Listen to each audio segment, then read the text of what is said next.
It's kind of remarkable. This team's 8-8, given the fact that, and I still can't get over this, that your top guys still aren't scoring at all, really, and yet your younger guys have been kind of saving your bacon. In your career, have you had a situation where you've had guys, veteran guys, struggle for this long? Yeah, I mean, it's not every year that you're going to be able to score all the time. You don't always have. We've been very fortunate here in past years where you get, guys that have 105, 110, 111 points, maybe Romani the one year.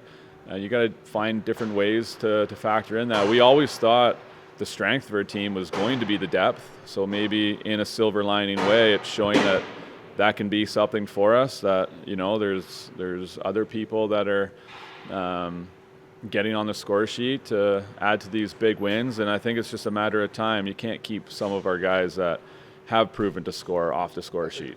Yeah. Are they playing the right way, though? I mean, I think the most important thing is, do they have bad habits and are they not scoring, or are they playing the right way, just not finding the back of the net? There's a perfect example of, these guys are playing the right way.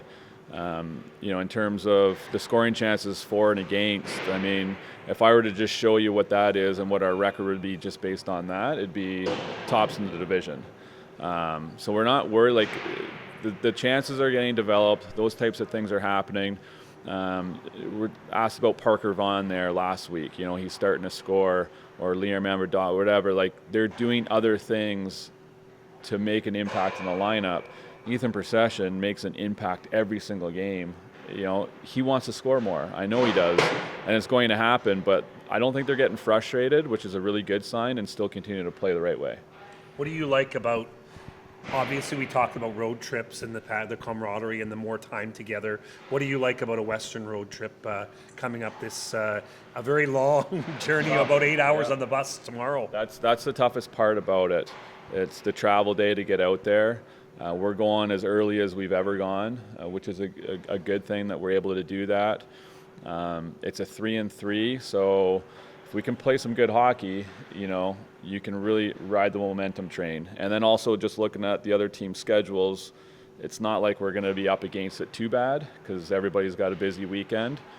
So the even playing field that way is going to be okay.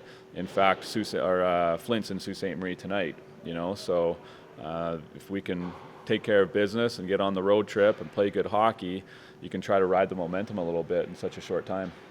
I want to ask about, firstly, I want to ask about a guy that I really liked since he was 16, was Kent Greer. And you can just see the evolution of Kent Greer. You saw it a little bit last year, but he was a 16-year-old. Now it's a little bit different. Now he's taking control, being aggressive, jumping into plays, being very aggressive on the power play when it comes to going for the net. I mean, is that taught, or is that just him maturing? He's got the brain to be able to do that. Now he's got some confidence to go with it. And I think, he's put in some significant work here behind the scenes too to just be in phenomenal shape so he can play the minutes and do the things that he needs to do and requires. And I know he's working with Billy constantly. So he's somebody that for sure in the last few weeks is playing some awesome hockey. And I think it's, work related. He's putting it in, and now it's starting to pay dividends for him. I mean, you're relying on a kid who's barely 17, and he's really, I don't want to call him a poor man's version, of who, but he seems to be trending in that direction. I played with him. I was going to say that's funny. Definitely not like Brett Angel. And I love Brett. He's an awesome guy, but played a lot differently than Ken Greer. No, it's our very last game of the year last year. It was one that we didn't win against Brantford, of course, in the playoffs. Ken Greer had the most ice time of anybody. It just goes to show what we think of him, even as a 16-year-old. And now, again, I do think that second year, maybe it's still trying to feel it out a little bit. Now he's getting some really good confidence. He knows he can demand the puck. He knows he can create things definitely on the power play, which we need. And it's confidence built. I love the way he's playing right now. And I guess one game at a time. We'll talk about your first clash. I believe it's Saginaw. Flint. Or is it Flint first? Okay, tell me what a little bit different, too, in terms of how when we go out there. we are starting with Flint, and then we get to Saginaw, and then Sarnia. And Flint is a team, they got off to maybe a little bit up and down start, but been really impressed with that team. They develop a ton of offense. I think that's the biggest thing for them. So for us, the strength that we've kind of been doing has been able to play away from the puck, and I think if we can do that, then we can have some opportunities on the other side of it. But they're a dangerous team. I know that building firsthand, that it's a home ice advantage for sure. It's a loud building, a loud crowd.